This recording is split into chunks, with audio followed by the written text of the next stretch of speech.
میں اپنی تیاری کو کیسے بدلوں فارس؟ میرا دل ٹوٹ گیا ہے۔ وہ اسی طرح روئی جا رہی تھی۔ سسکیوں اور ہچکیوں کے باعث اس کی آواز مدغم تھی، الفاظ بے ربط اور گٹ مٹ سے ہو رہے تھے۔ وہ اسے دلاسا دیتے ہوئے گہری سوچ میں گم تھا۔ کیا وہ اسے بتائے؟ کیا وہ اسے ایک دفعہ پھر سے توڑ دے؟ اس نے خاموشی اختیار کر لی۔ زمر کے آنسو ہنوز آنکھوں سے ٹوٹ ٹوٹ کر گر رہے تھے۔ عدالتی کمرے میں آج عجیب تناؤ زدہ ماحول تھا۔ جواہرات، مطمئن سی سیاہ لباس اور ہیروں کی جیولری پہنے شاہانہ انداز میں بیٹھی تھی۔ نوشیروان بھی ہر دفعہ کی طرح تیار سا ویران چہرہ لیے موجود تھا۔ ساتھ بیٹھا ہاشم چپتی مسکراتی نظروں سے کٹہرے میں کھڑی حنین کو دیکھ رہا تھا، جس کے ہاتھ میں کاغذوں کا ایک پرندہ بھی تھا۔ اس نے کھلتے ہوئے گلابی رنگ کی شلوار قمیض پہن رکھی تھی۔ گلابی دوپٹہ سر پہ لپیٹے وہ قرآن پہ ہاتھ رکھ کے حلف اٹھا رہی تھی۔ آج ماتھے کے کٹے بال ماتھے پہ گرنے کی بجائے پن اپ کر کے پیچھے کو چوٹی میں کس دیے گئے تھے۔ وہ دیکھ سکتا تھا کہ وہ تر و تازہ چہرے کے ساتھ بہت اطمینان سے کھڑی تھی۔ جج صاحب کرسی پہ پورا گھومے اس کو دیکھ رہے تھے۔ زمر کے قریب بیٹھا سعدی سر جھکائے ہوئے تھا، بار بار اٹھنے کا ارادہ کرتا مگر زمر روک دیتی۔ اسے اکیلا چھوڑ دو گے؟ اور وہ بیٹھ جاتا۔ آخری کرسیوں پہ بیٹھے فارس نے گردن موڑ کے سیم کو دیکھا، جس کی نظریں کٹہرے پہ جمی تھیں۔ فارس غیر آرام دہ انداز میں بولا تھا، تمہیں آج نہیں آنا چاہیے تھا اسامہ۔ اسامہ نے بے یقینی سے اسے دیکھا۔ اسے مورال سپورٹ نہ دوں؟ اکیلا چھوڑ دوں؟ ٹھیک ہے، جب وہ میری الماری سے چاکلیٹس کھا جاتی ہے اور میری کاپی پہ کور نہیں چڑھا کے دیتی تو دل کرتا ہے اس کی گردن مروڑ دوں، لیکن ہے تو وہ میری بہن نا۔ Okay, thank you Usama. وہ خفگی سے سر جھٹک کے سامنے دیکھنے لگا۔ اچھا، آپ کی عمر کیا ہے؟ جج صاحب نے اس نازک دبلی پتلی دراز قدم مگر کم عمر لڑکی کو دیکھ کے پوچھا۔ وہ عام شکل و صورت کی تھی اور کمزور سی دکھتی تھی، البتہ اس کی آنکھیں چمکدار تھیں اور پیشانی روشن تھی۔ سوال پہ اس نے نگاہوں کا رخ ان کی طرف پھیرا۔ 22 سال یور آنر، مگر جج صاحب کو وہ اب بھی مائنر لگ رہی تھی، سو سمجھاتے ہوئے بولے، اچھا ایسا ہے کہ ابھی یہ مسز زمر آپ سے سوال کریں گی، اس کے بعد وکیل صفائی آپ سے جرح کریں گے اور جی یور آنر، قانون شہادت آرٹیکل 132 کے تحت پہلے جس وکیل نے مجھے بلایا ہے وہ میری ایگزامن ان چیف کریں گی، پھر وکیل صفائی مجھے کراس کریں گے، پھر مسز زمر دوبارہ سے ری ایگزامن کر سکتی ہیں، مگر صرف ان باتوں کی وضاحت کے لیے جو کراس کے دوران سامنے آئی ہیں۔ اس کے بعد ہاشم کردار مجھے دوبارہ سے ری کراس کر سکتے ہیں، لیکن وہ نئے سوال پوچھنے کا بھی حق رکھتے ہیں۔ میں جانتی ہوں، وہ ایک ہی سانس میں بولے چلی گئی تھی۔ سیم نے فارس کے قریب سرگوشی کی۔ اب یہ زیادہ اوور ہو رہی ہے، مگر فارس اب غور اور اچنبھے سے اسے دیکھ رہا تھا، جو غیر معمولی طور پہ کمپوز نظر آ رہی تھی۔ جج صاحب اب پورا گھوم کے اسے دیکھنے لگے تھے۔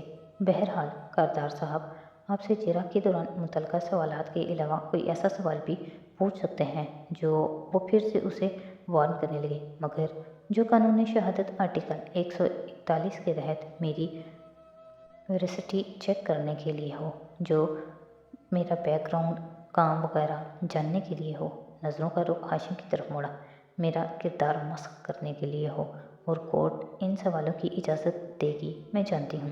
جج صاحب نے کھلے لب بند کیے، پھر بولے، میں صرف یہ تسلی کر رہا تھا کہ آپ کو اپنے رائٹس معلوم ہیں یا نہیں۔ I know my rights more than I know my wrongs your honour, وہ اسی انداز میں بولی تھی، دھیما، شائستہ، مسکرا کے بولنے والا انداز۔ ہاشم محفوظ مسکراہٹ کے ساتھ اسے دیکھ رہا تھا۔ سیم نے پھر سے منہ بنایا، اوور۔ فارس غیر آرام دہ تھا اور سعدی فکر مند، یہ کیا کر رہی ہے زمر؟ وہ حنین ہے اور اس کے دماغ میں کیا چلتا رہتا ہے میں نہیں جانتی۔ وہ گہری سانس لے کر اٹھ کھڑی ہوئی اور اس کے سامنے آ ٹھہری۔ ریکارڈ کے لیے اپنا نام بتائیے۔ حنین ذوالفقار یوسف خان۔ وہ زمر کو دیکھ کر گردن کڑا کے بولی تھی، مدعی سعدی یوسف سے آپ کا کیا رشتہ ہے؟ وہ میرا بھائی اور برادر ان آرمز، میرا ساتھی ہے۔ سعدی کو دیکھ کے مسکرا کے بولی۔ وہ مسکرا بھی نہ سکا۔ آپ زمر اس سے چھوٹے چھوٹے سوالات کرنے لگی۔ وہ اعتماد اور سجاؤ سے جواب دیتی گئی۔ 20 مئی کی شام جب آپ میرے کمرے میں موجود تھیں تو آپ نے باہر کیا دیکھا؟ میں نے دیکھا ساتھی یوسف گھر کی پچھلی گلی میں چلتا آ رہا تھا اور وہ فون پہ کسی سے بات کر رہا تھا۔ وہ مخاطب کو حلیمہ کے نام سے پکار رہا تھا اور کہہ رہا تھا کہ اس کے باس سے ملنے کل آنا چاہتا ہے، یعنی وہ اپائنٹمنٹ لے رہا تھا۔ اور آپ کے عزیز و اقارب میں حلیمہ کس کی سیکرٹری کا نام ہے؟ ہاشم کردار کی سیکرٹری ہے وہ۔ ہاشم نے مجھے اور آپ کو خود بتایا تھا جب ہمارے سامنے اس کی سیکرٹری کا فون آیا تھا۔ آپ کو یقین ہے کہ آپ نے یہی نام سنا تھا؟ جی 100%۔ ہمیں نوشیروان کردار کے اغوا کے بارے میں بتائیے تاکہ عدالت کو معلوم ہو کہ وہ کس کردار کا حامل ہے۔ زمر سوال پوچھ رہی تھی اور وہ جواب میں پورا واقعہ بتا رہی تھی کہ کس طرح اس نے نوشیروان کا ڈرامہ پکڑا۔ شیرو زخمی نظروں سے اسے دیکھے گیا، مگر اسے جیسے اب ہنا میں کوئی گلہ نظر نہیں آتا تھا۔ آخری دفعہ جب ہاشم کردار آپ کے گھر آئے تھے بریانی فرائیڈے پہ، تو کیا کہا تھا انہوں نے؟ انہوں نے سب کے سامنے معافی مانگی تھی اور اقرار کیا تھا کہ نوشیروان اور وہ ذمہ دار ہیں ساتھی بھائی کے اغوا اور ارادۂ قتل کے لیے۔ انہوں نے ہم سے سب کچھ بھول کر آگے بڑھنے کی بات کہی تھی، وہ سپاٹ سے انداز میں بتاتی گئی۔ حنین، آپ کو یقین ہے کہ انہوں نے اعتراف جرم آپ کے سامنے کیا تھا؟ زمر جج صاحب پہ ایک گہری نظر ڈالتے ہوئے حنا سے پوچھ رہی تھی۔ اس نے اس بات میں سر ہلایا۔ جہاں تک مجھے یاد ہے انہوں نے اعتراف جرم کے ساتھ افسوس کا اظہار بھی کیا تھا۔ Your witness. زمر مڑی اور ہاشم کو اشارہ کیا۔ وہ مسکراتا ہوا اٹھا، عادتاً کوٹ کا بٹن بند کیا اور اس کے سامنے جا کھڑا ہوا۔ ساتھی کا سر جھکا ہوا تھا، وہ چاہ کر بھی چہرہ اٹھا نہیں پا رہا تھا۔ نظریں زمر کے کاغذات پہ رکھے کھلے پین پہ جمی تھی، جس کی نب تیز دھار پھل کی طرح چمک رہی تھی۔ اس نے آہستہ سے اس پین کو مٹھی میں دبا لیا، نظریں ہنوز چکی تھیں۔ حنین یوسف۔ ہاشم مسکرا کے اس کی آنکھوں میں دیکھ کے بات کا آغاز کرنے لگا۔ کیا یہ سچ نہیں ہے کہ… اور لینگویج کا کیا؟ وہ تیزی سے بولی۔ ہاشم کا جج صاحب نے بھی گردن موڑ کے دیکھا۔ قانونی شہادت کے تحت آپ کو مجھ سے پوچھنا چاہیے کہ میں کس زبان میں زیادہ کمفرٹیبل ہوں، اور میرا بیان اسی زبان میں ریکارڈ ہونا چاہیے۔ یہ میرا حق ہے اور آپ نے مجھ سے اس بارے میں نہیں پوچھا۔ اوکے جی، آپ کس زبان میں آرام دہ ہیں، اردو یا انگلش؟ کسی میں بھی۔ اس نے کندھے اچکائے۔ ہاشم نے مسکرا کے سر کو خم دیا۔ حنین، آپ کے بیان کے مطابق آپ نے سادی کو مبینہ طور پہ کسی کی سیکرٹری کا نام لیتے سنا تھا، حلیمہ، کیا یہ درست ہے؟ جی۔ اور کیا آپ نے سر نیم بھی سنا تھا؟ حلیمہ کون؟ اگلا نام؟ بھائی نے صرف حلیمہ بولا تھا۔ حنین، آپ ماشاءاللہ ایک ذہین لڑکی ہیں۔ اتنا تو جانتی ہوں گی کہ آفیشیل کیپیسٹی میں امپلائرز کو عموماً ان کے سر نیم کے ساتھ پکارا جاتا ہے۔ مسز یوسف، مسز کردار، فرسٹ نیم ٹرم نہیں یوز کی جاتی، کیا ایسا نہیں ہے؟ نہیں، ایسا نہیں ہے، کیونکہ باسز عموماً اپنی سیکرٹریز کے ساتھ فرینک ہوتے ہیں اور ان کو فرسٹ نیم کے ساتھ ہی بلاتے ہیں۔ یہی وجہ ہے کہ میرے سامنے اپنی سیکرٹری کا فون اٹینڈ کرنے کے بعد آپ نے ہمیں اس کا نام حلیمہ ہی بتایا تھا۔ نو سر نیم۔ لیکن کیا آپ نے سادی کو فون پہ میرا نام لیتے سنا یا نوشیروان کا؟ نہیں، وہ صاف گوئی سے بولی۔ اور وہ حلیمہ کوئی بھی حلیمہ ہو سکتی تھی، کسی کی بھی secretary, right? Objection your owner.